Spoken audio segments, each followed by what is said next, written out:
მოგესალმებით ძვირფასო მსვენელებო, მაყურებლებო, მეგობრებო. დღეს მე თქვენ მინდა შემოგთავაზოთ ვიდეო ისევ ტარტარიაზე და ჩვენ მზეზე, აქაურ მზეზე, რომელიც გადმოვყურეთ ეს ვიდეო, რომელიც ამოდის ჩვენთვის, ჩადის ჩვენთვის თან. მინდა შეგახსენოთ, რომ დედამიწაზე დადის 3 მზე. ვედების მიხედვით. მას დავიწყოთ. სანქტ-პეტერბურგის ცენტრში დგას ერმიტაჟი. ყოველ წელს მილიონი ტურისტი გადის მის უზარმაზარ კარებში. ამ კარების სიმაღლე აღწევს 5 მეტრამდე. ჩვენ მივეჩვიეთ იმის ფიქს, რომ ეს არის სპეციალური არქიტექტურული სტილი. მაგრამ თუ ახლოს მივუახლოვდებით ამ მასიურ კარებს და დავაკვირდებით სახელურებს, თქვენ შეამჩნევთ პატარა დეტალს. ამ კარების, მასიური კარების სახელურები განლაგებულია თანამედროვე ადამიანის გულმკერდის დონეზე. ზოგჯერ კი უფრო მაღლა. ოფიციალურად ჩვენ გვეუბნებიან, რომ ეს არის გაკეთებული სილამაზისთვის. მაგრამ რითვისაც საჭირო ხარჯო მთელი ძალა და ასე ვთქვათ, სახსრები მასეთი კარების დასამზადებლად, რომლის გაღება არ არის კომფორტული. იმავე პეტერბურგში ბევრ ქუჩებზე ათასობით სახლი ჩაფლულია მიწაში. ისტორიკები ამ ფენას უწოდებენ კულტურულ ფენას და გვიმტკიცებენ, რომ 150-200 წლის განმავლობაში დაგროვდა 2 მეტრო მტვერი და ტალახი. მაგრამ არქეოლოგებმა იციან, რომ იმ ადგილებში, სადაც არ ცხოვრობს ხალხი, მიწის ფენა იზრდება რამდენიმე სანტიმეტრით 100 წლის განმავლობაში. მაშინ სულთა გრანიტულ ქალაქში საიდან მოვიდა რამდენიმე მეტრი გრუნტი. თუ თქვენ დააკვირდებით ძველ ფოტოებს მოსკოვის, კაზანის, ლონდონის შენობებს,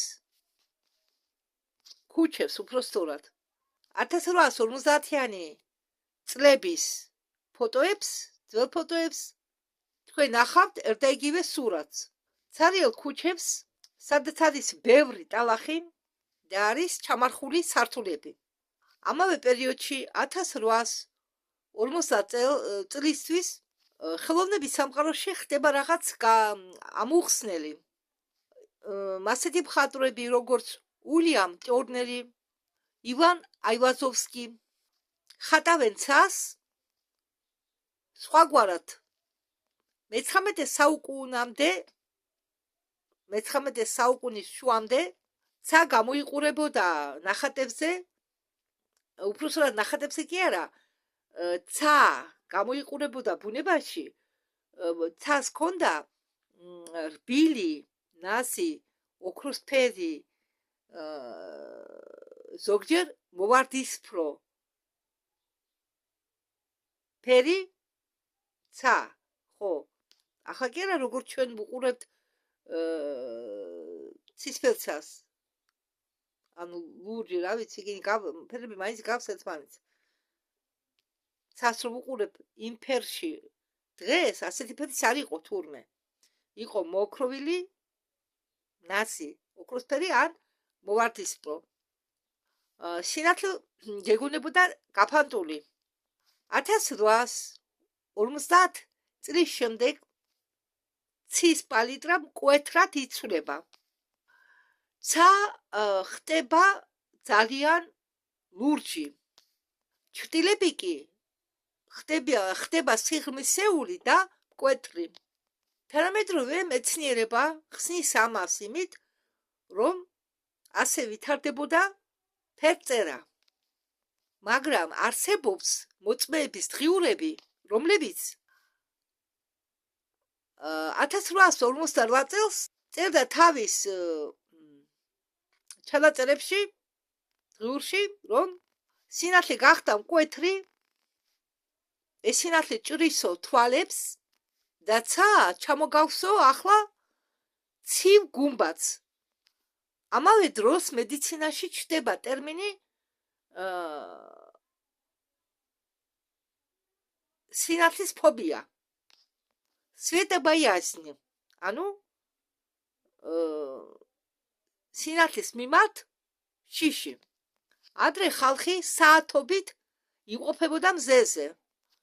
ფერადი სათვალების და ქუდების გარეშე. ახლა კი ხალხს ეწვის კანი დაგარუჯვა გადადის დამწვრობაში. და როდესაც ჩვენ უყურებთ მცენარეებს,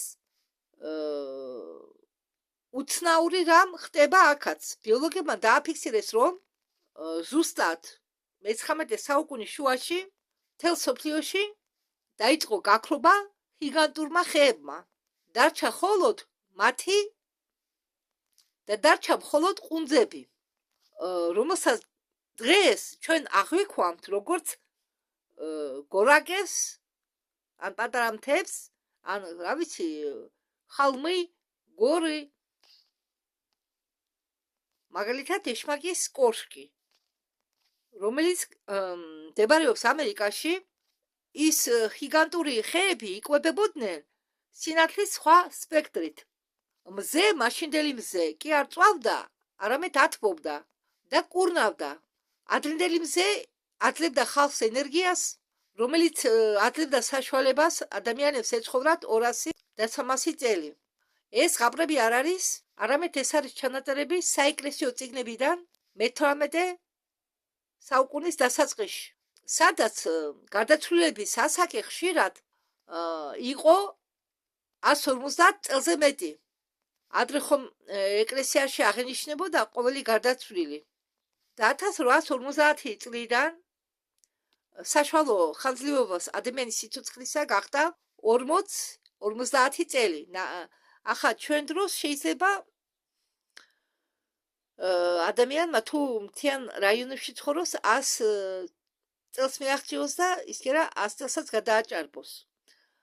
და ქალაქებში სადღაც 70-80 წლის ასაკში უფრო ხშირად გარდაიცვლებიან. კი არის ზოგჯერ რომ ახალ 40 წლის, 50 წლის ადამიანებიც გვხვდებიან ხოლმე. და მე წინა ვიდეოში ტარტარიაზე იქ თქვი რომ 1850 წელს საბოლოოდ გაანადგურეს ტარტარია.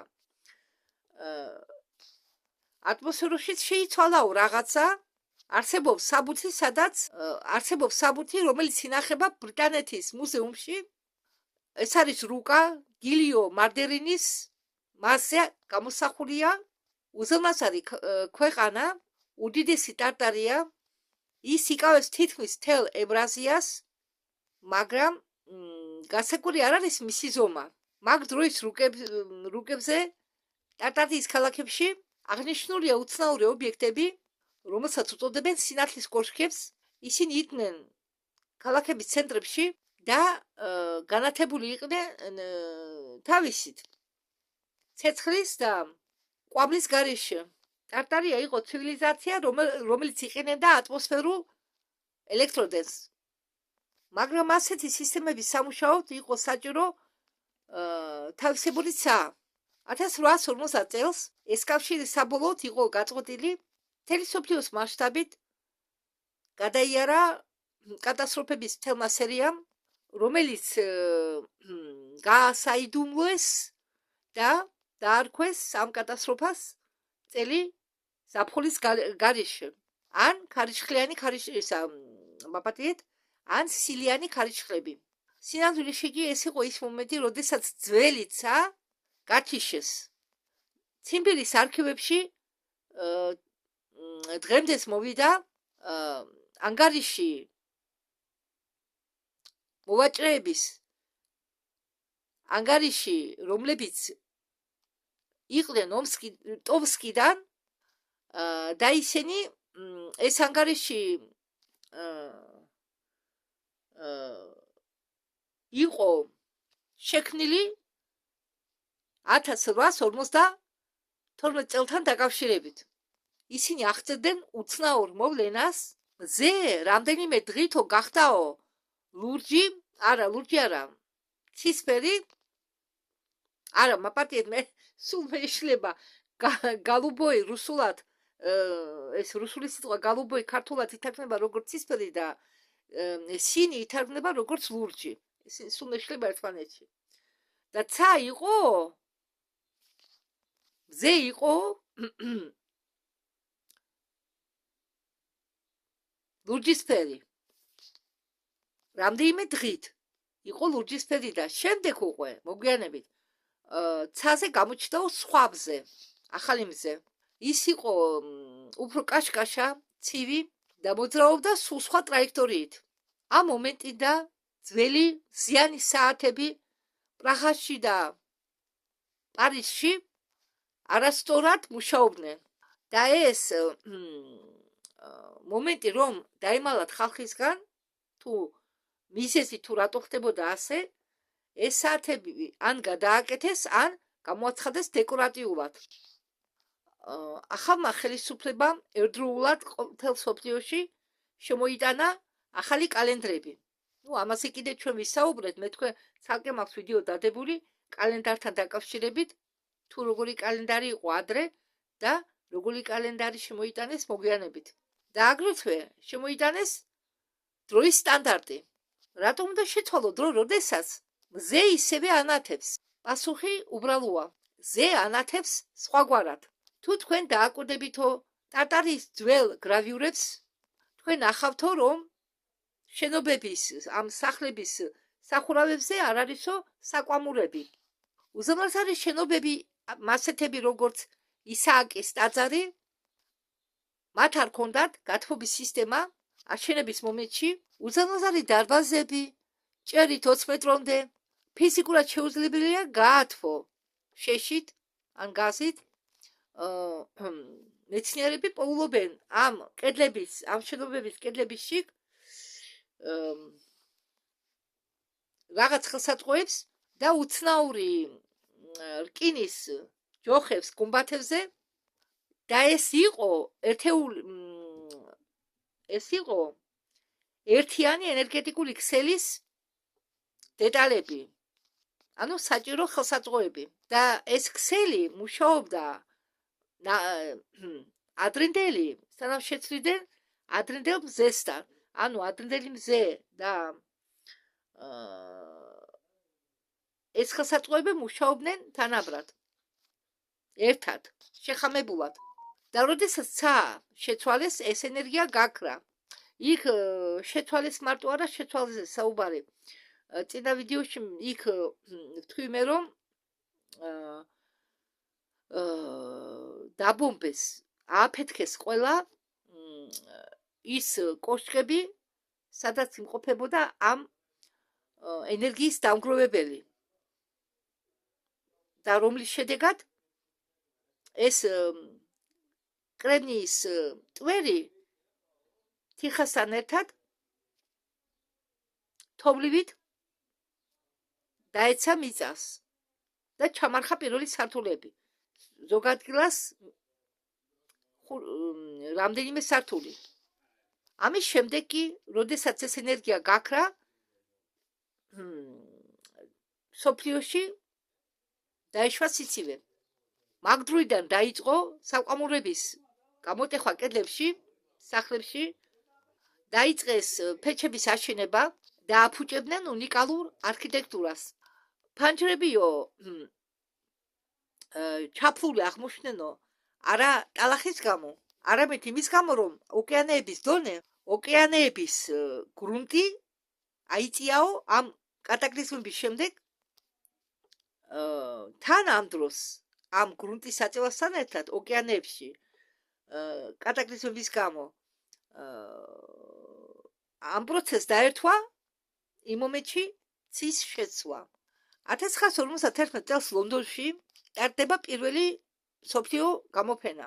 ამ გამოფენისთვის აშენებენ ბროლის სასახლეს. წინა ვიდეოში ტარტარიაზე იქაც აქვს ვიდეოს წამყვანს, ნათქვამი რომ ეს შენობა იყო რკინისგან და ბროლის მინისაგან.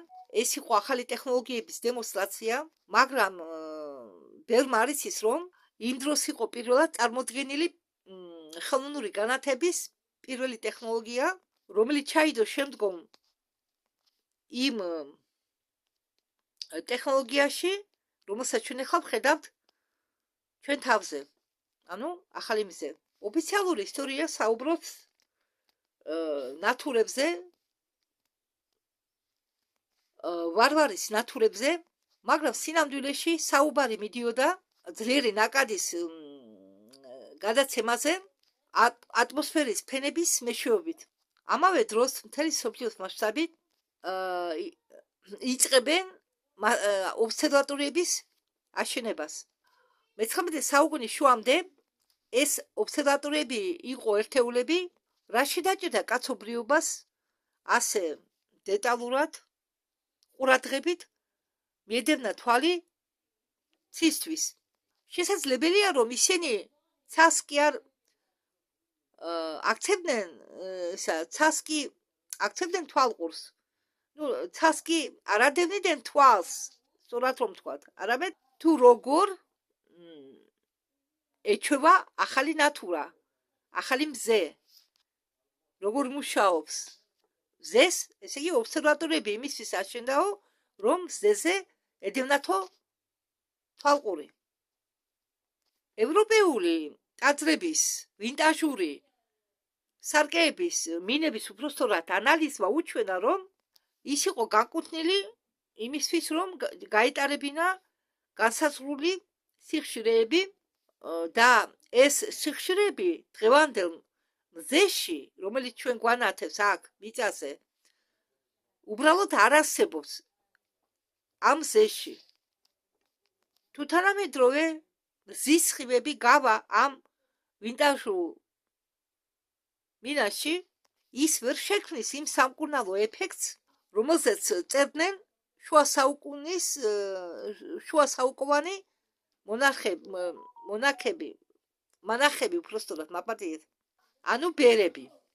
ეს ბერები ამ სინათლეს, ადრინდელ სინათლის სხივებს, რომლებიც შედიოდა ამ ვინტაჟურ მინაში და იწვევდა სამკურნალო ეფექტს, უწოდებდნენ სიცოცხლის სინათლეს.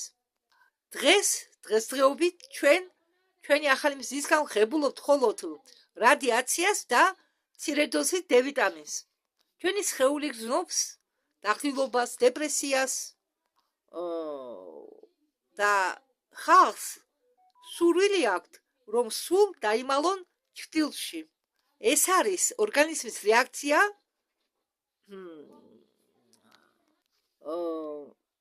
ესე იგი, ეს არის რეაქცია უცხოურ დამავშე რაღაცი, კაი, უცხოურ სხივების მიმართ. ანუ თუმცა ადამიანის არ ახსოვდათ ვინ იყვნენ, საიდან მოვიდნენ, მაგრამ მათი ორგანიზმში მაინც ხომ არის მეხსიერება, ყოველი უჯრედი ინახავს ინფორმაციას ადამიანის ორგანიზმისა და უნებლიეთ ადამიანები გრძნობდნენ, რომ ეს მზის სხივები მათი არ იყო. ტობოლსკში, რომელიც იყო ყოფილი ტარტარიის დედაქალაქი, არის მიწისქვეშა დერეფნები, რომლებიც მიდიან ძველ ფუნდამენტთან. იქ სიღრმეში, 10 მეტროს სიღრმეში, კედლები გაშენებულია იმ მასალით, რომლებიც ანათებენ სიბნელეში. ჰაერის განსაზღვრული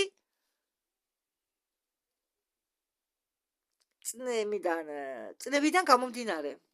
ეს არის ტარტარიის დარჩენილი ტექნოლოგიები.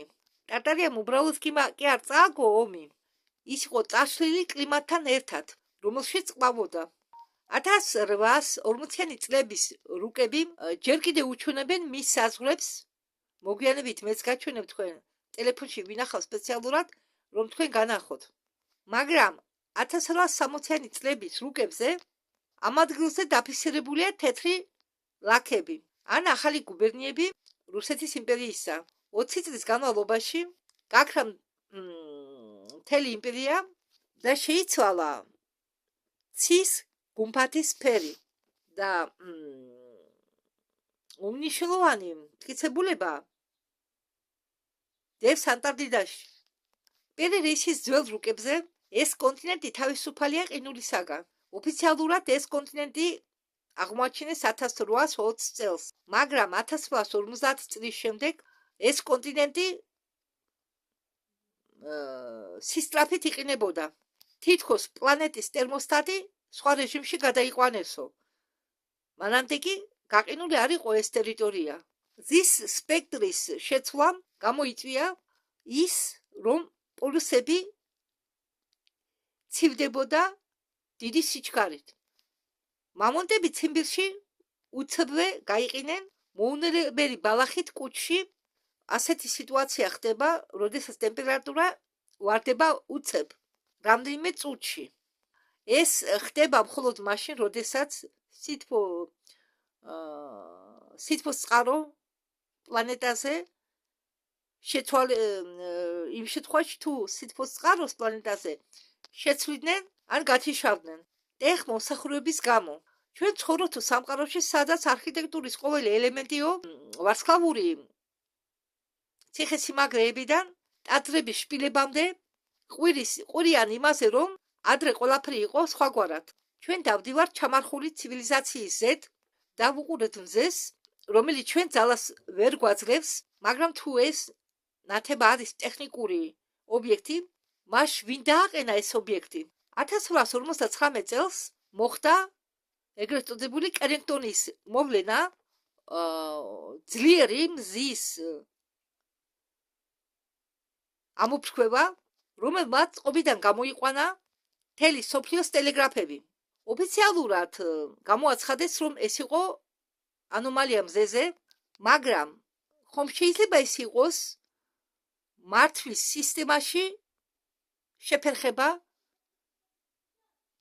ან ავარია იმ ხელოვნური ლამპისა, რომელსაც ჩვენ უწოდებთ მზედ, რომელიც დააყენეს ამ მოვლენამდე 9 წლით ადრე. იმ ღამით მთელი სოფლიოს მასშტაბით ცა იყო განათებული წითელი და მომწვანო ფერით. და ხალხი შეშინებულები იყვნენ, ეგონათ, რომ დადგა ქვეყნის აღსასრული. მაგრამ ეს იყო მხოლოდ დასაწყისი იმ ახალი ერისა, სადაც სიმართლე ტარტარიაზე და ნამდვილ ცაზე დაიმარხა სამუდამოდ. მაგრამ დარჩა ნაკვალევი, რომლის დამალვა შეუძლებელია. ეს ნაკვალევი, ეს კვალი ამ ყოფილი ცივილიზაციისა და განვითარებული ტექნოლოგიებისა 150 წლის განმავლობაშიც კი ვერ გააქრეს. რატომ არისო, რომ ყველა ფოტოებზე, რომელიც იყო გაკეთებული მე-19 საუკუნის ბოლოს, ცა მოჩანს თეთრი, მოთეთრო. ერთი კაკალი ღრუბელიც კი არა ამ ცაზე არ ჩანს, მხოლოდ მოთეთრო ცა. ცარიელი ქუჩები 1850 წლის ფოტოებზე ეს საიდუმლოებები კაცრად ინახება. თუ თქვენ ნახავთო სურათებს, ფოტოებს იმ დროის მოსკოვისა, ლონდონისა, პარიზისა გაკეთებული ტალბეტით ან დაგერით, თქვენ ნახავთ უდიდეს უზარმაზარ არქიტექტურას, ფართო პროსპექტებს, მაგრამ ამ პროსპექტებზე და ქუჩებზე არ ჩანს ხალხი. ოფიციალური ახსნა იყო ასეთი.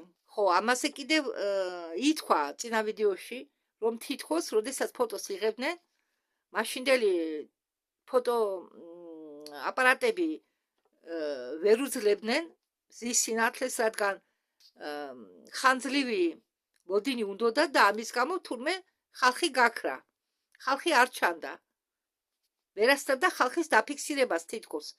ფოტოაპარატის ლენტა. ასეთი აბსურდული გამართლება შეუძლებელია. მაგრამ ეს ყველაფერი ეწინააღმდეგება, ეს აბსურდი ეწინააღმდეგება მაგდროის ფიზიკას. მაგრამ იმავე ფოტოებზე კვეთრად გამოკვეთილად უფრო სწორად ჩანს უმოძრავი ცხენები, მიბმული ან ჩანს ერთეული გაშიშებული, გაჩერებული ფოტოზე ტროტუარზე მოსიარულე ადამიანები. ბევრი არაა ერთეულები, მაგრამ ჩანს. უზარმაზარი მეგაპოლისები გამოიყურებიან ისე, თითქოს ხალხი გაქრა და ერთ ღამეში, თითქოს ხალხი ერთ ღამეში გაქრა. 1829 წელს დიუტალბენის ბულვარის ფოტოზე პარიზში მოჩანს მხოლოდ ერთი ადამიანი, რომელსაც უწმინდავენ ჩექმებს. სად გაქრა დანარჩენი ცხოვრებლები? ქალაქი გამოიყურებაო გაწმენდილი.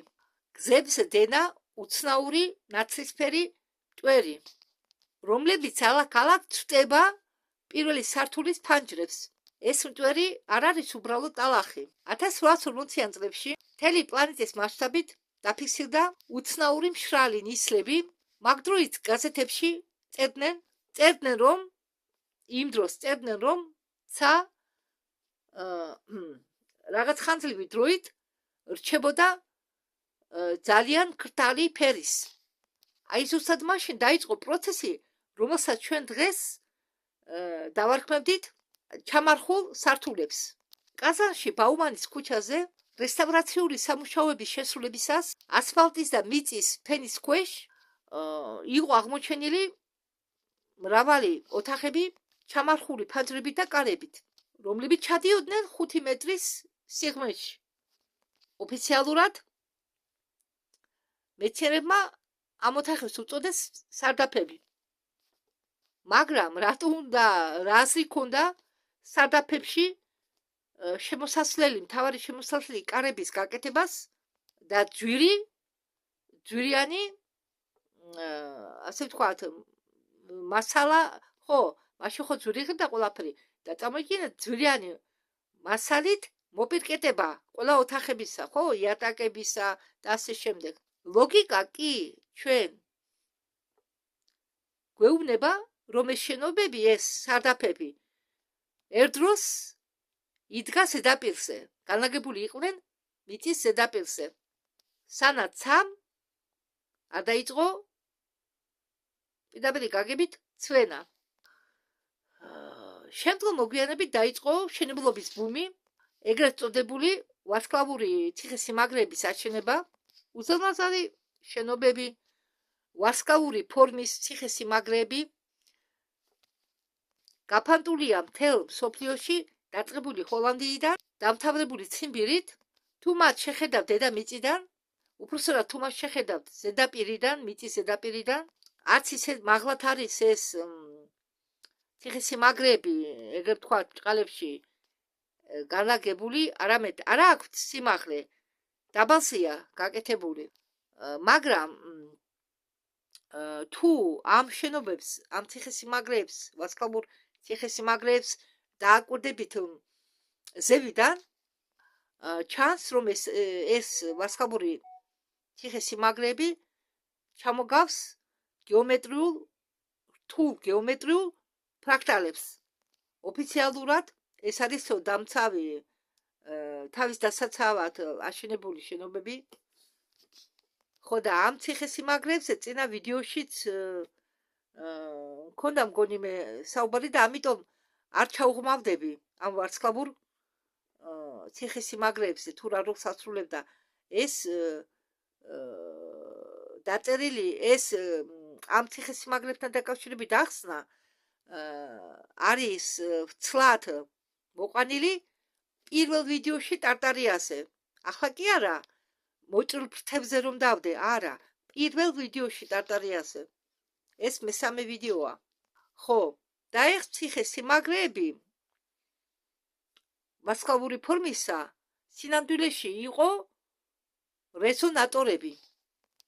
და არც ერთი ეს ციხესიმაგრე არ იყო ასე ვთქვათ შექმნილი იმისთვის რომ მტრებისგან დაგვეცა თავი, არა. ეს ვასხაბური ციხის სიმაღლები ასრულებდა რეზონატორის როლს. ისინი იღებდნენ სიგნალებს ციდან. როდესაც 1850 წელს ძველი ნათება იყო გაუქმებული, ამ რეზონატორებმა მიატოვეს თავისი როლის შესრულება. ზუსტად ამ პერიოდში მთელი მსოფლიოს მასშტაბით იწყება ამ ვარსკვლავური ციხის სიმაღლეების დანგრევა. ან მათ გარშემო შექმნეს პარკები. ეს ნაგებობები გახდა გამოუყენებადი, ანუ ვერაფერში ვერ გამოიყენებდი, ვერ გამოგადგებოდა. ახალი სისტემა მოითხოვდა სხვა ანტენებს. ნახეთ იმ ტაძრების შპილებს, დააკვირდით იმ ტაძრების შპილებს, რომლებიც იყო აშენებული 1850 წლამდე. ისინი წარმოადგენენ რთულ მეტალურ კონსტრუქციებს, ბურთებით, ბადეებით და უცნაური განშტოებებით.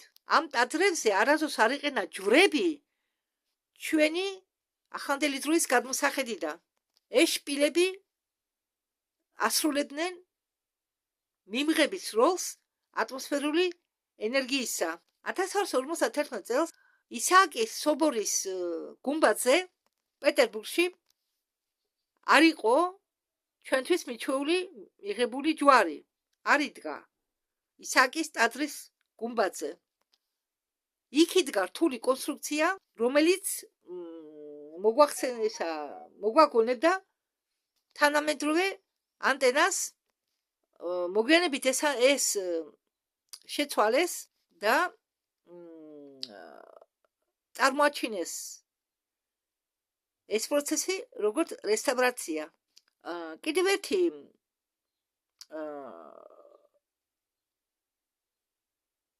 შემთხვევა დაკავშირებულია მთვარესთან.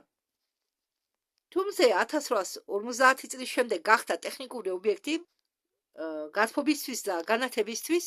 მთვარე ასრულებს გამაცივებლის როლს. თანამედროვე დამოუკიდებელმა მკვლევარებმა ჩაატარეს ექსპერიმენტი. მაგათმა გაზომეს ტემპერატურა ჩრდილში მთვარის პირდაპირი შუქის ქვეშ. აღმოჩნდა, რომ მთვარის შუქი საგრებს აცივებს 2-3 გრადუსით. ნაკლებად ესე იგი აცივებს 2-3 გრადუსით უფრო დაბლა. ბუნებაში არ არსებობს ასეთი ანარეკლიანი სინათლე, რომელიც შეიძლებოდა ყოფილიყო ჩრდილზე უფრო ცივი. ეს ნიშნავს იმას, რომ მთვარე არ არის რკტის ნაწილი, რომელიც ირეკლავს მზეს, არამედ მთვარე არის დამოუკიდებელი ობიექტი, რომელიც ასხივებს, დამუშავებს ახალი ლამპის არსებობასთან, დავიბენი ახლა, რომელიც მუშაობს მზესთან ერთად. ტარტარის ძველ ტექსტებში მთვარეს მოიხსენიებდნენ როგორც ცივ სარკეს, რომელიც ათანაბრეს ზეციურ სიცხეს იმისთვის, რომ გუმბათი არ გადახურდეს. ხო, მაგრამ ეს მთვარეს ხელოვნური ობიექტია. ეს არის ყოფილი ხომალდი, რომლებზეც მოფრინდნენ ატლანტები დედამიწაზე. ანუ კიდევ მათ უწოდებდნენ პრეოდენიტებს. 1850 წლამდე კლიმატი დედამიწაზე იყო ერთნაირი და როდესაც შეცვალეს ძველი მზე ახალი მზით, პლანეტა ჩაიძირა მუდმივ ზამთარში, რომელიც გრძელდებოდა რამდენიმე წელი. ისტორიაში ეს მომენტები ახსნილია როგორც ნაპოლეონის ომი, როგორც მცირე კონფლიქტები, თითქოს და მაგ დროს არსებობდა რამდენიმე მცირე კონფლიქტი დედამიწაზე და ამით იხსნებოდა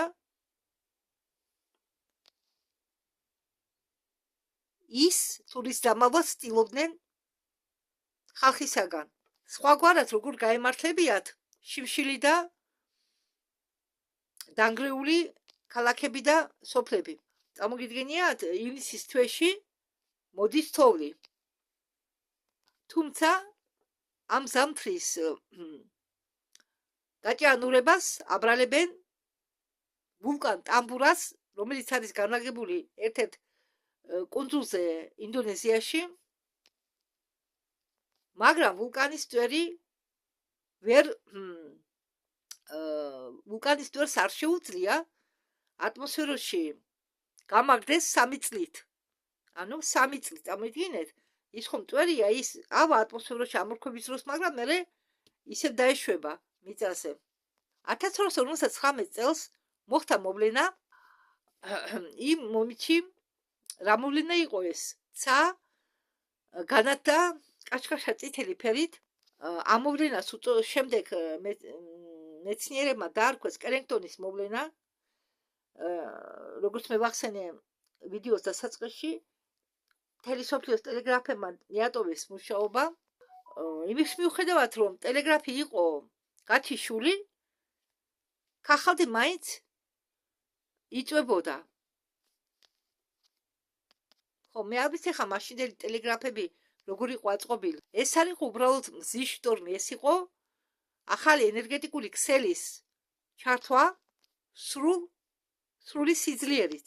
ტარტარია, რომელიც იმ მომენტისთვის იყო დასუსტებული კატაკლიზმებით, საბოლოოდ დაკარგა თავისი მმართველობა თავიანთ ტექნოლოგიურ კვანძებზე. მთელი სამყარო იყო გადაკეთებული. ძველი სპილენძის მმართველები, რომლებიც იყო გაყვანილი მიწის ქვეშ, ქალაქებში გახდნენ უარგისები, რადგან ენერგიის სიხშირე შეიცვალა. ჩვენ დღემდე პოულობთ ძველ სახლებში უცნაურ კერამიკულ ჩანაშენებებს კედლებში, რომელთანაც არ არის მიყვანილი ელექტროგაყვანილობა. ეს არის ძველი სისტემის ნარჩენები, რომელიც იკვებებოდა პირდაპირ ციდან. კიდევ ერთი უცნაური რამ. ყველა რუკები ვარცხავური ცისა მე-19 საუკუნის შუამდე აჩვენებენ ვარსკვლავურ მდგომარეობას სხვაგვარად. ანუ ვარსკვლავური ზევით საში რომ აიხედებოდი, სულ სხვა ვარსკვლავური წყობა იყო. 1855 წელს ბრიტანელი ადმირალი, უბრალოდ ბრიტანული ადმირალტი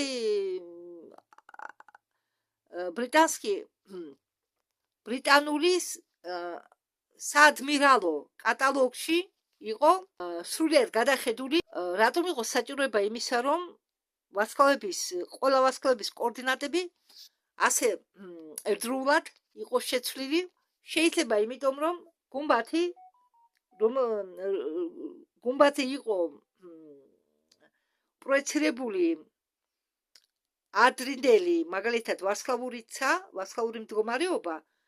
ახლა ეს ვარსკვლავური მდგომარეობა გუმბათზე შეცვალეს. ანუ სხვა ნახატი დაგვიდგეს.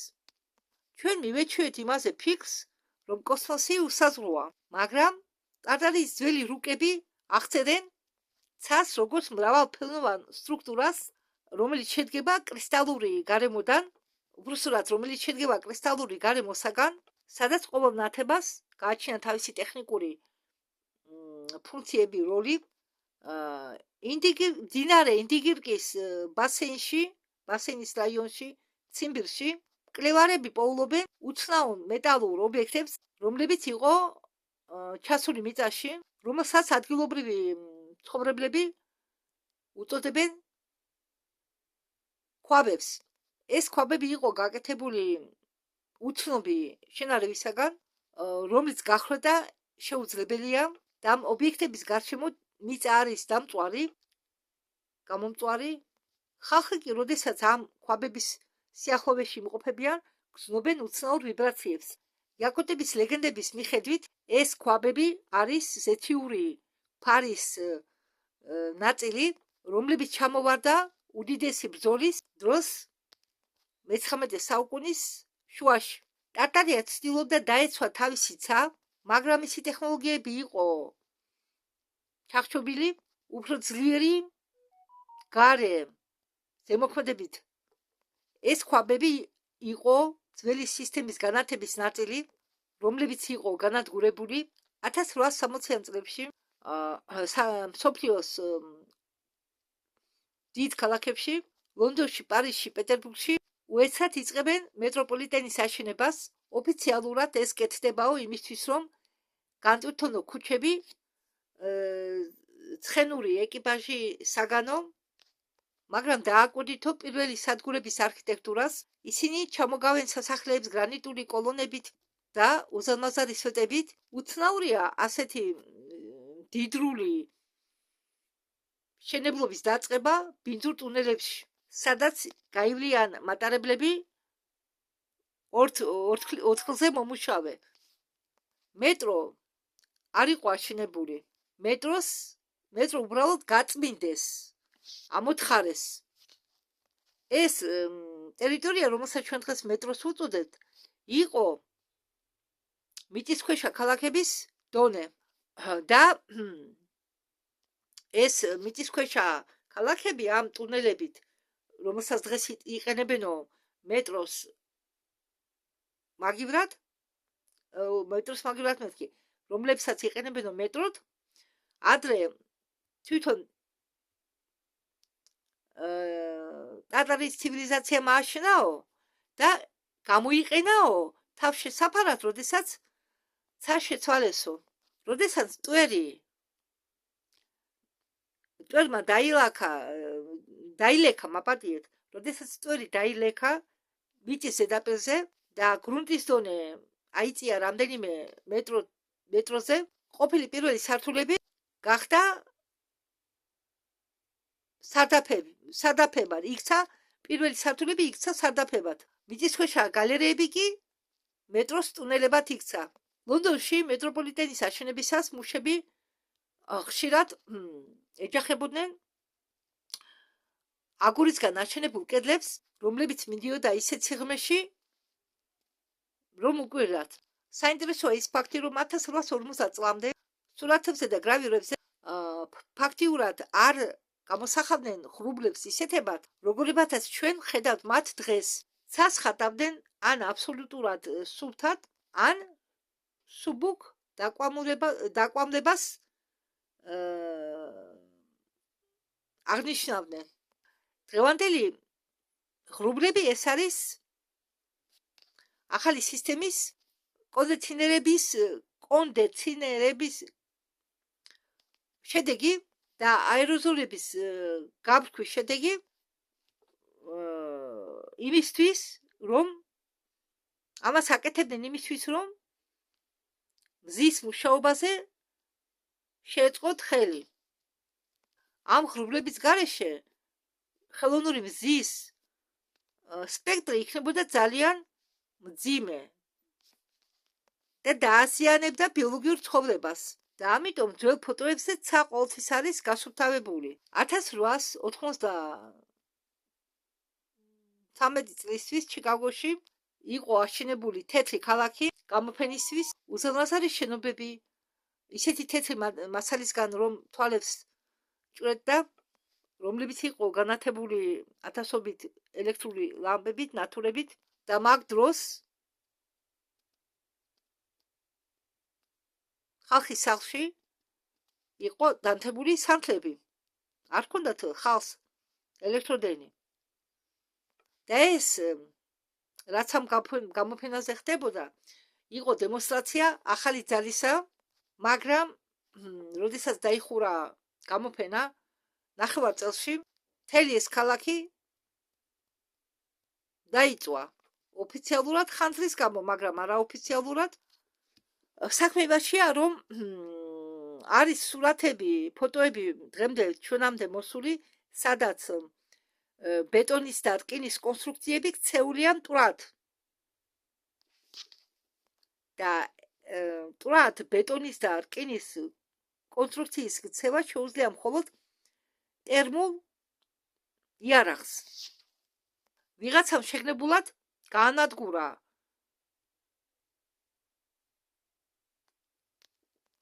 კვალი იმისა, რომ ეს ტექნოლოგიები არ იყო გამოგონილი 1890 წელს, ხომიში მიშალა 1893 თვი გამოფენა იყო მეთქი ჩიკაგოში, მაგრამ გამოფენა იყო 1890 წელს და ვიღაცამ შეგნებულად გაანადგურა ის ტექნოლოგიები, რომლებიც სინამდვილეში არ იყო ახალი თავრობის გამოგონილი. ეს გამოფენაც იყო მიძღვნილი ამ ტარტარიის დარჩენილ ტექნოლოგიებზე და ხალხს ანახეს საბოლოოდ, სანამ დაწვავდნენ, გაანადგურებდნენ, რა ტექნოლოგიები ჰქონდა, არსებობდა ტარტარიას, რომელიც თავის ტექნოლოგიებად გაასაღეს, შემდეგ კი ადგენდა და ყველაფერი გაანადგურენ. ადამიანურმა, ბიოლოგიურმა წყობამაც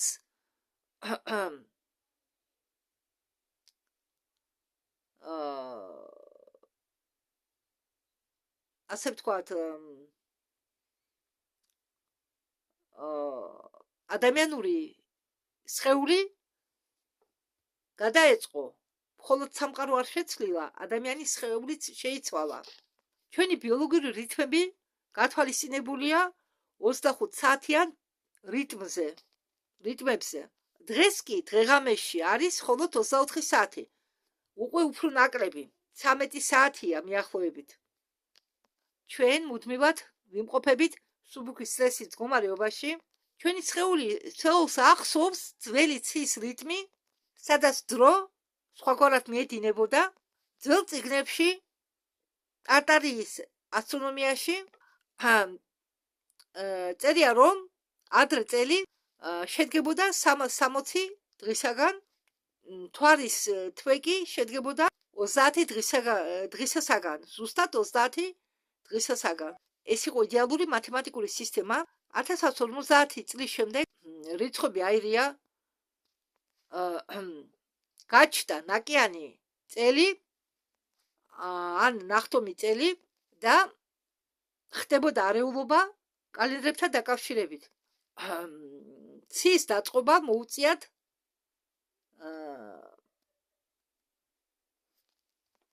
ხელით მორგება, ხელით გადაკეთება. კატალოგებიდან გააქრა ვარსკვლავები და თუ ადრე მაგალითად არსებობდა ისეთი ვარსკვლავები, რომლებიც იყო მეზღვაურებისთვის ორიენტირი, ბევრი ასეთი ვარსკვლავი გაქრა რუკებიდან. კი არ აფეთქდა, არამედ ჩაქვრა. ეს ვარსკვლავები ჩაქვრა, რამდენიმე ვარსკვლავი, რომელსაც ადრეო ორიენტირებას აკეთებდნენ მეზღვაურები. მათ ადგილზე გაჩნდა ახალი ობიექტები, რომლებიც მოძრაობდნენ უცნაურ ტრაექტორიით. თუ ვარსკვლავები, რომლებსაც ჩვენ ვუყურებთ, არის ამ განათების ერთ-ერთი უზარმაზარი განათების სისტემის ერთ-ერთი ობიექტი, გამოდის, რომ ჩვენ ცხოვრობთო უზარმაზარ ჩაკეტილ სივრცეში და თუ ეს მასია, სად იმყოფება ნამდვილი სამყარო, ნამდვილი ცა. რა მაიძულა მაშინდელი ქვეყნების მმართველები დათანხმდებოდნენ ცის შეცვლას თავისი ხელისუფლების სანაცვლოდ, რამ აიძულა. და თუ ჩვენ დღეს დავაკვირდებით, ბევრჯერ ვამბობ, მე არ მინდა ხა ისე განმივიდე, რადგან წინა ვიდეოებშიც, პირველ ვიდეოში დეტალურად ამაზე ნასაუბრები, რომ ეს დამიწული სართულები გადაწყვეტეს დაივიწყებინათ ამ სართულების ზედ ახალმა მთავრობებმა გაიყვანეს გზები, ახალი გზები. არის ისეთი ადგილები, სადაც 7 მეტრამდე ჩადის სიღრმეში ოთახების ჩაძირვა, სართულები მთელი 2, 3, 4 სართული არის ჩაძირული, ასეთი ადგილებიც არის. ფაქტიურად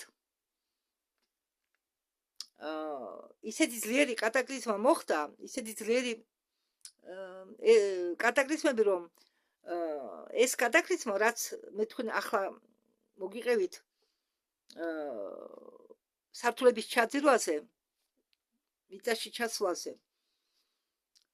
წინა ვიდეოში მე ვთქვი, რომ ეს იყო თიხა კი არა, კრემნიის ჭვერი, რომელიც წარმოიშვა ეფირული სადგურების აფეთქების დროს. რადგან იქ ყველა სადგურში იდვა კრემნიის ყუთები, რომელიც აგროვებდა ენერგიას.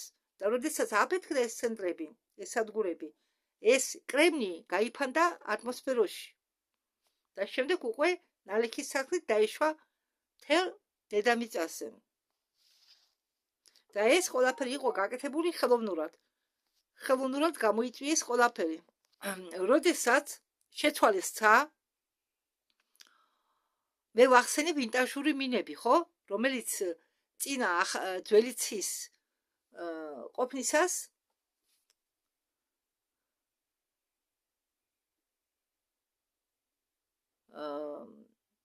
ატარებდა მაშინდელი ძველი მზის სხივებს და გარდაქმნიდა მას ისეთ სიხშირის დონეზე, რომ ამით კურნავდა, ამ სიხშირეთი კურნებოდა ხალხი, მაგრამ ახალი მზის შემდეგ, როდესაც შეცვალეს ცა და დააყენეს ეს ხელოვნური ობიექტი, ახალი მზე, ხალხმა დაიწყო მასიურად ავადმყოფობა. მაშინ გაჩნდა ძიმე ფარდები, რომლებიც 1840 წლამდე ინტერიერში ხდებოდა ძალიან ნაკლებად, ხო, და მთელი დედამიწის მასშტაბით არის განლაგებული ობელისკები, ეგრეთ წოდებული ობელისკები,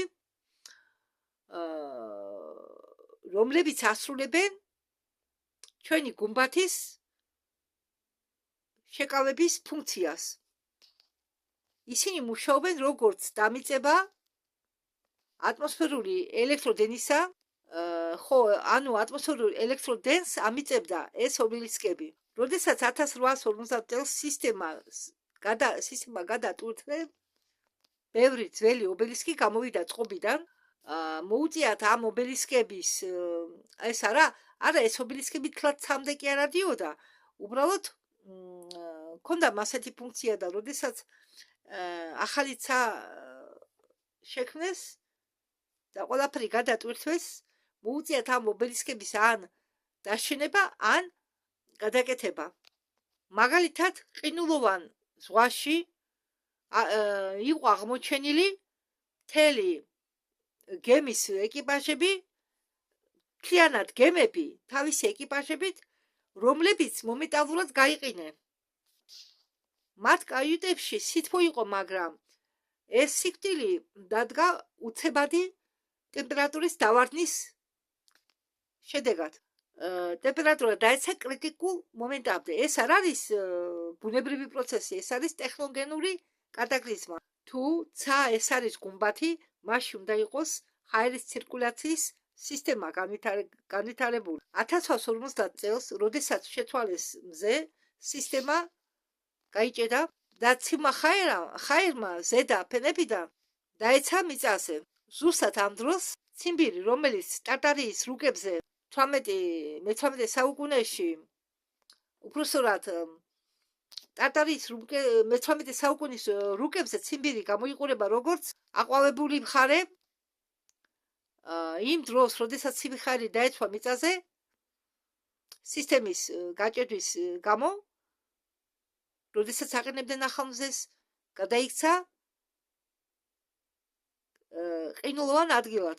ოდესაში არსებობს ყველაზე გრძელი კატაკომბები, სიგრძით 2000 კილომეტრზე მეტი და ზოგად შორეულ ნაკვეთებში მკვლევარები პოულობენ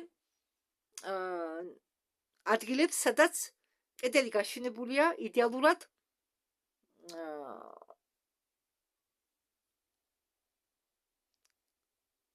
გაშენებული ბლოკებისაგან, რომელიც იდეალურად არის ერთმანეთზე მიწყობილი და ამ კატაკომბებში აღმოჩენილია დარბაზები სავენტილაციო შახტებით, რომლებიც ზედაპირზე ამოდიან იმ ჩამარხული ქალაქებით. ეს ადგილი იყო თავშესაფარის ადგილის ქსელი, ერთ-ერთი ქსელი, უბრალოდ თავშესაფრების ქსელი იყო კარგად განვითარებული ტარტარიაში და როდესაც ცვლიდნენ ცას, ზოგი წარმომადგენლები ტარტარისა იმალებოდნენ ამ თავშესაფარში, რომ დაბრუნდებოდნენ ამ პროცესის დამთავრებას. იქვე პოულობდნენ ბრონზას სტაბულებს, სადაც იყო გამოსახული ვარსკვლავურიცა, სადაც ჩვენთვის მიჩვეული თვალისთვის თანავარსკვლავედების მაგივრად გამოსახულია სულ სხვა ფიგურები და ეს რუკები თარიღდება მე-19 საუკუნის მე-19 საუკუნის საწყისი პერიოდით.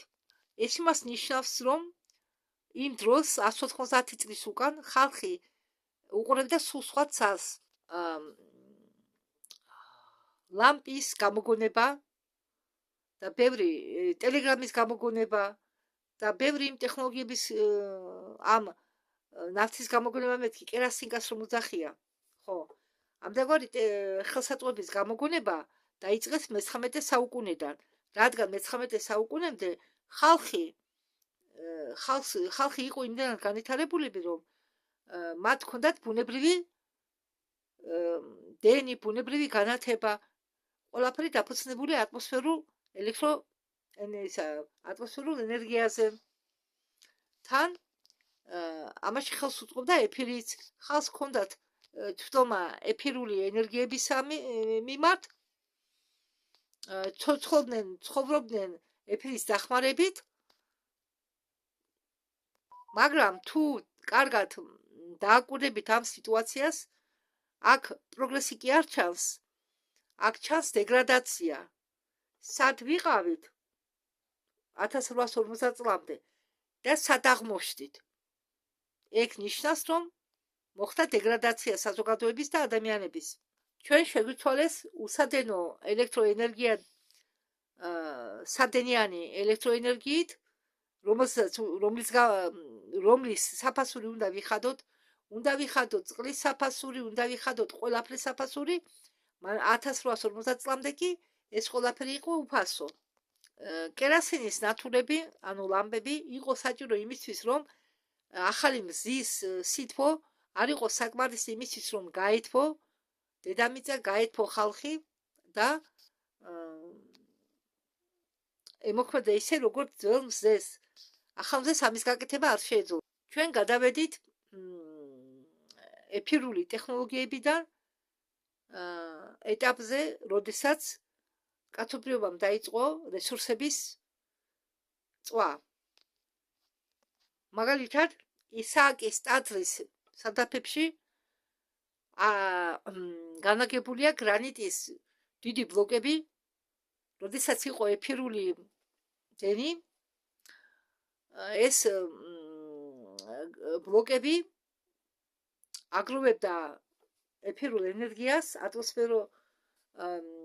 ატმოსფერული ენერგიას და როდესაც ყველაფერი დაინგრა, როდესაც ძველი სისტემა დაინგრა, ახალი სისტემის ხელში ამ ისააკის ტაძრმა შეწყვიტა ფუნქციონირება როგორც ენერგო გამტარებელი. მოგვიანებით იმისთვის, რომ წყვილად შენობა არ მდგარიყო უფუნქციოდ და ზედმეტი კითხვები არ გაჩენოდა ხალხს, ახალმა მთავრობამ ეს შენობა გადასცა ეკლესიას და ისააკის გუმბათზე შპილის მაგივრად დააყენეს ჯვარი. მოგვიანებით მთელი პლანეტის მასშტაბით ხდება ხანძრების ეპიდემია. წარმოიდგინეთ ქალაქები, რომლებიც გაშენებულია ქვისგან, ფერფლად იქცა. ქვა დნებოდა, იმხელა ტემპერატურა იყო. ამხელა ტემპერატურის მოცემა არ შეუძლია უბრალოდ ცეცხლს, როდესაც იწვის ხის შენობა. ეს ხანძარი იყო შედეგი იმ ელექტრომაგნიტური იმპულსის მოქმედებისა, ძლიერი იმპულსისა, რომელიც მოხდა ყალბი მზის დაყენებისას. ტარტარიის ძველი ენერგეტიკული სისტემა, რომელიც შედგებოდა ამ შპილებისაგან და ვარსკვლავური ციხესიმაგრეების, რომლებიც ატარებდნენ,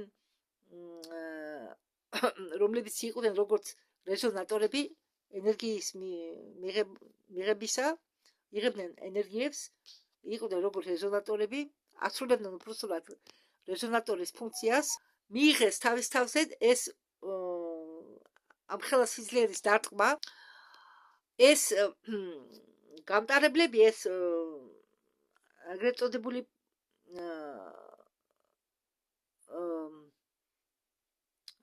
პროოდები ძალიან გაცხელდა, კედლებიც გაცხელდა, საერთოდ კედლები ცხელდებოდა და შენობები იქცეოდნენ ფეჩებად. ისეთი სიმხურვალის სიძლიერე ჰქონდა ყველაფერს. ისეთი ძლიერი ზემოქმედება იყო ამ ელექტრომაგნიტური იმპულსისა. ეს იყო განწმენდა დარჩენილი ცივილიზაციისა იქამდე, სანამ ქალაქებს ჩასახლებდნენ ახალი მოსახლეობით, ყველა კვალი უნდა წაეშალათ. 1840 წლამდე არცად არა ჩანაწერები იმის შესახებ, რომ ვინმეს მიიღო მზის დამტვრობა. 1850 წლის შემდეგ გაზეთების ტონი მძაფრად იცვლება. ამ გაზეთებში ეწერა, რომ გაზეთები რჩევებს იძლეოდნენ, რომ ხალხი არ გამოსულიყო გარეთ შუა დღეს, რომ სასურველია ატარონ ფართო ველებიანი ქუდები, ეგრეთ წოდებული შლაპები, ურჩევდნენ გამოიყენებინათ ქოგები. მზე ადამიანებისთვის გახდა მტრული. ახალმა მზემ დაიწყო თვალის ბადურის ამოწვა და ამ ახალი მზის დაყენების შემდეგ განვითარდა ოფთალმოლოგია, ანუ თვალის მედიცინა. მე-19 საუკუნამდე, შუა საუკუნემდე, ანუ მე მგონი არასდროს თქვი, ხო? კარგი ვთქვა და ასე მე-19 საუკუნის შუამდე სათვალეები ნაკლებად სჭირდებოდა ვინმეს და იმ დროს სათვალებით სარგებლობდნენ მხოლოდ ის მოხუცები, რომლებიც უკვე იყვნენ ხმა მოხუცებლობაში. ახალი მზის დაყენების შემდეგ სათვალები გახდა ახალი საქონელი. 1852 წელს ფრანგმა ფიზიკოსმა ლეო ფუკომ ჩაატარა თავისი ცნობილი ექსპერიმენტი მაიატნიკზე, რადგან უნდოდა დაემტკიცებინა დედამიწის ბრუნვა, მაგრამ ცოტა ვინმე მიცის, რომ შედეგები იყო საწინააღმდეგო, მაგრამ ეს მაიატნიკი, ანუ ქანქარა, ისე იქცეოდა, თითქოს მასეს ეგავლენას ახდენდა გარე ძალები, რაღაც ძალები და არა მხოლოდ გრავიტაცია. ფუკოს ექსპერიმენტი იყო შეკვეთა ახალი ხელისუფლებისა, იმისთვის, რომ შეეკვეთათ ახალი კოსმოლოგია, ხალხისთვის უნდა ჩაენერგებინათ, რომ ისინი ცხოვრობენ ბურთზე, რომელიც მიფრინავს სიცარიელეში და არა სტაბილური სისტემის შიგ, გუმბათის ქვეშ და ამით ამ ცრუ ისტორიით მათ მოეხსნებოდათ საჭიროება ეპასუხათ ხალხის ცნობის მოყვარეობა დაეკმაყოფილებინათ და რადგან ხალხი დასვამდა ესეთ შეკითხვას, თუ მზე რატომ მოძრაობს უცნაური ტრაექტორიით და მზე უცებ რატომ შეიცვალა და ხალხს დაარწმუნეს, რომ ეს იყო უბრალოდ კოსმოსური ციკლი და ხალხმა ამ ტყუილებს დაუჯერეს. თუ თქვენ დააკვირდებით თანამედროვე ქვეყნების დროშებს, ის არის უბრალო ნაჭერი სხვადასხვა ფერში გამოყვანილი. ადრე ტარტარიის დროს დროშები იყო ძალიან რთულად გაფორმებული. დროშებზე იყო ძალიან რთული ნახაზი, გამოსახულება უფრო სწორად. და ახლანდელ დროშებზე უფრო სწორად მოგწიეთ, ახლანდელ დროშებზე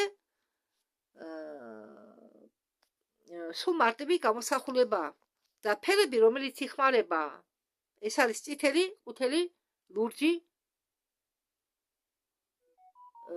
და თეთრი. ეს ფერები არის მთავარი ფერები, მაგრამ სხვა სინათლის რეჟიმში. ეს ფერები და შემოხაზულობა, სურათი, როგორც ხაზავენ დროშებზე ხაზავენ ამ, განაგებას უკეთებენ ამ ფერებს, ეს არის ტერიტორიული დანიშნულება, რომლებიც გადავიდა განათების ახალ სისტემის ხელში. ტარტარია, რომლის დროშაზე ყვითელ ფონზე იყო შავი გრიფონი, იყო ქვეყანა ოქროს სინათლისა. ეს ფერი გაქრა პირველი ვიღაცამ, ვისაც ჰქონდა პლანეტის მართვის სადავეები, ვისაც ჩაუვარდა ხელში, უბრალოდ გადართო და შეცვალა ყველაფერი. ჩვენ ამ გადართვის შედეგად გამოწვეული ცვლილებები ჩვენ ხედავთ ყოველდღე, მაგრამ მივიჩვიეთ, ყურადღებას არ ვაქცევთ. მაგალითად, ცისფერიცა, თუმცა ეს ცისფერიცა უნდა იყოს სხვა გვარი. ჩვენ შეგვაჩვიეს ასლს, რომ სახლის პირველი სართული, ეს არის სარდაფი, ჩვენ შეგვაჩვიენ მოკლე სიცოცხლის მოკლე ხანძლივობას, შეგვაჩვენ ავადმყოფობას, მაგრამ ძველ ბიბლიოთეკებშიო ჯერ კიდევ ინახება წიგნები, რომლებიც დაბეჭდილია 1850 წლამდე, რომლის ქაღალდი არ ყვეთლდება რა დროც არ უნდა გავიდეს. დღევანდელი ქაღალდი იფშნება უკვე 50 წლის შემდეგ, მაღალი სიმჟავიანობის გამო, რომელსაც იწვევს ახალი ხაირის შემადგენლობა და მზის გამოსხივება. ძველი ბუმაგა ხანდახან წამოწდება რუსული სიტყვები. ძველი ქაღალდი იყო გაკუთვნილი მარადისობისთვის. ახალი მზეს აქვს ვადა, მუშაობის ვადა. და ეს მუშაობის ვადა, მზის მუშაობის ვადა დასრულებას უახლოვდება. კარგი, მე ამ ვიდეოს ბოლომდე არ გადავთარგმნი, რადგან რობოტის სული მიორევს ერთ და იგივეს, არ მინდა მეც განმეორდე და რატომ თითქმის ნახევარზე მეტი გადავთარგმნე და რატომ შევჩერდი.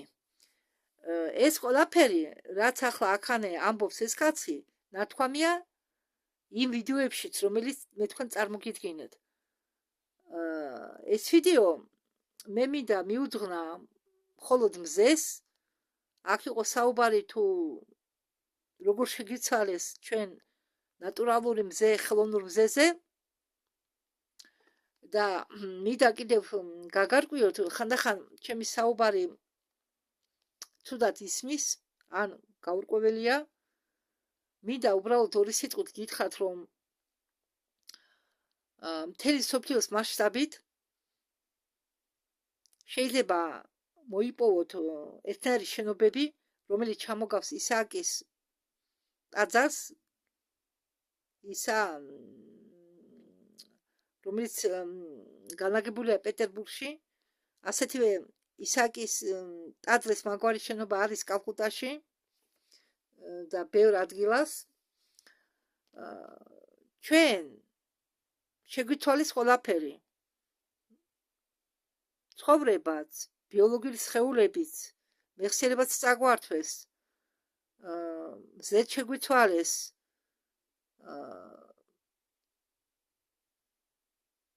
თვარეც არის ხელოვნური. მაგრამ ჩვენ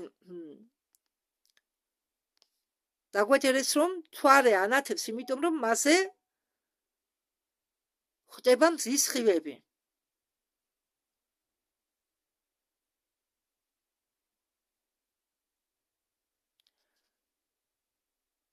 ხო, ძალიან საინტერესოა და საკვირველია. მე ვეძიე მე პარალელურად ამ ვიდეოებთან ერთად სულ ვცდილობ მოვიძებნიო რამე ინფორმაცია საერთოდ იმდროინდელი საქართველოს და ამ ტარტარიის ცივილიზაციის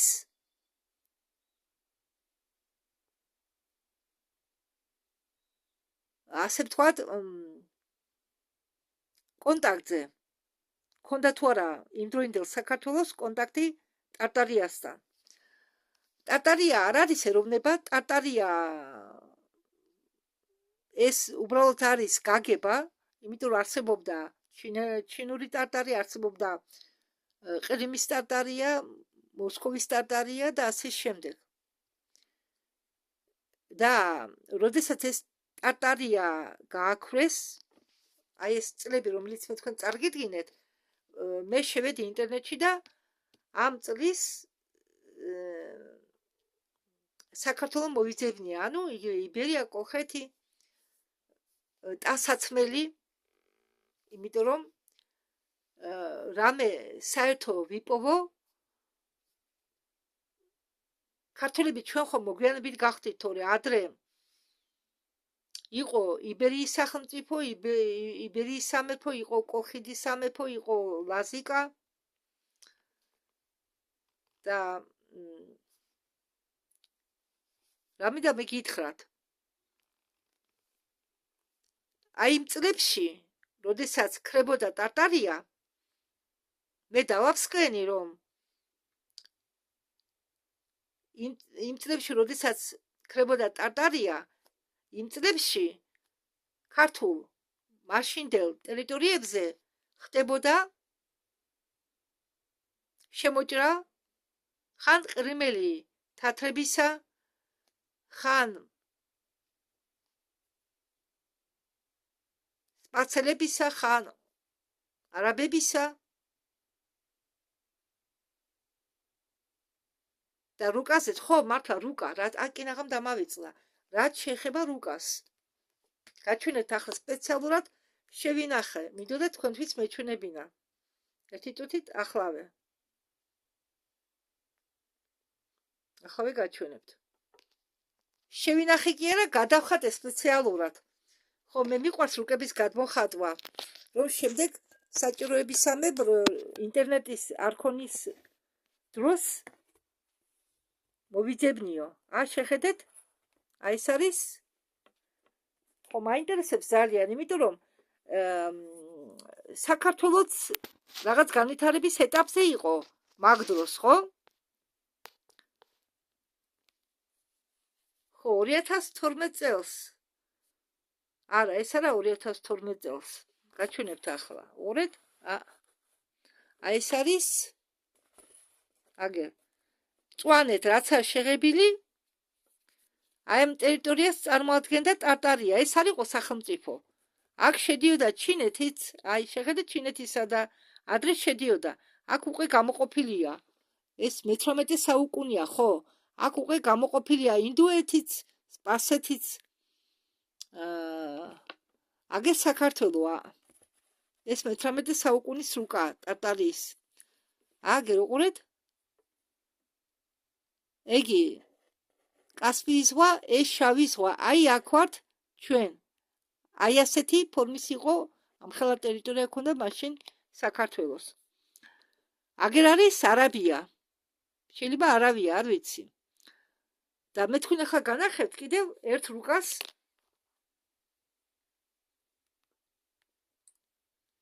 მაგი არ წავშალე, რადგან მაგის გადახატვა მინდა, მაგრამ ძალიან რთულია. აი შეხედეთ,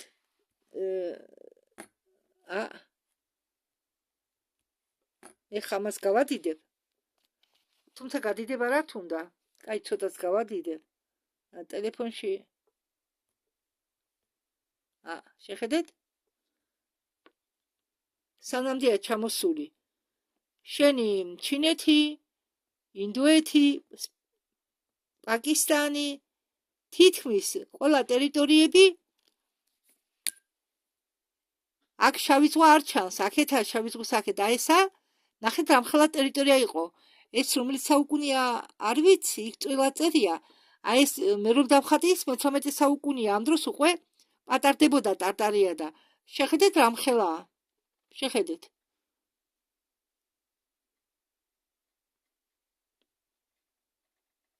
და კატაკლიზმის შემდეგ ეს სანაპირო ტერიტორიები ყველა დაიპტბორვა. ან წყლის ქვეშ აღმოჩნდა, ან ჭაობი გაჩნდა იმ ადგილზე. აი ეს მართლაც საინტერესოა. ტარტარია არ არის რუსეთი. არა, არც რუსეთის იმპერია და არც არავისი. აქ ხალხი ცხოვრობდა შეთანხმებით. შვიდობიანად.